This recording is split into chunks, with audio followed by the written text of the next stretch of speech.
Today on the Weekend Handyman, we're going to clean up this dirty, disgusting workbench. First things first, let's get all the crap off of it.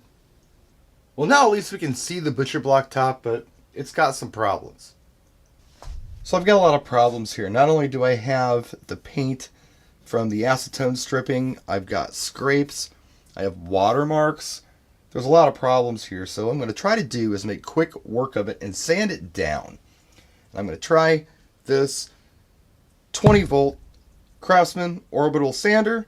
I got it as part of the 8-piece toolkit, and I also got some of these sanding discs with the sander. This one is an 80 grit, and the way it works is just velcros kind of onto the bottom here. So all you got to do, stick it on like that, and you're done. Now let's see if we can cause some damage.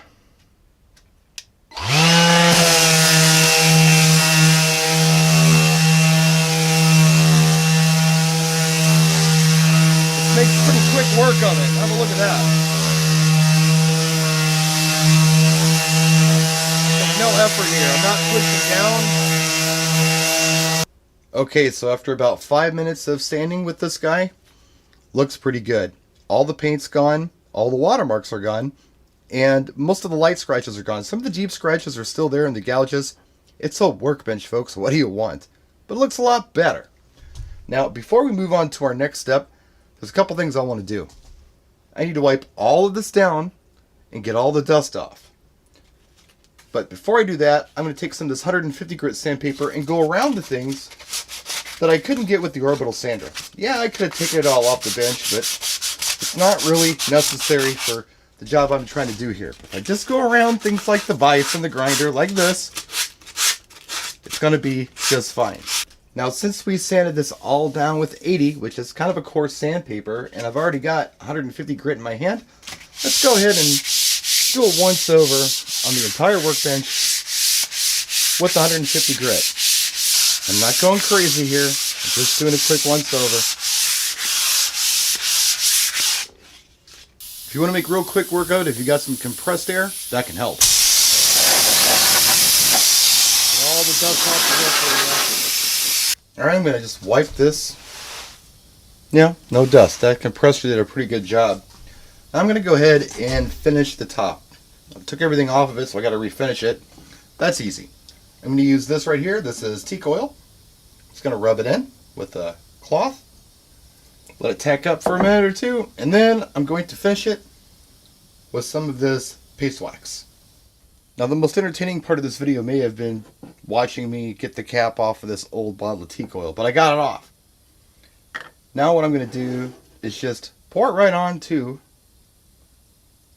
the workbench top like that. And I'm going to take this rag and rub it in.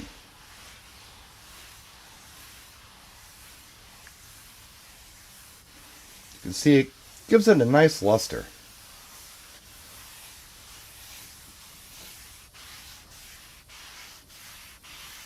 It doesn't take a lot. A little bit of teak oil really does go a long way. Alright, the oil's rubbed in. It's not pooling up anywhere. And that's not what I want. We don't need to put a lot on here. Just need to coat it. And it does give it a different sheen than the bare wood that we had sanded down to. So for our final step, I'm going to use this paste wax. Now this has a neutral color to it.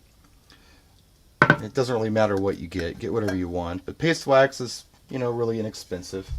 You can pretty much get it anywhere. I'm going to take a microfiber cloth and just wax this like you'd wax furniture if you've ever done that before. I've done it. Just grab a bunch of this stuff. It's not pretty. Stick it on there and rub it in. Getting it started is probably the hardest part. Once you get it started, you'll have some buildup on your cloth, and it's a lot easier to do.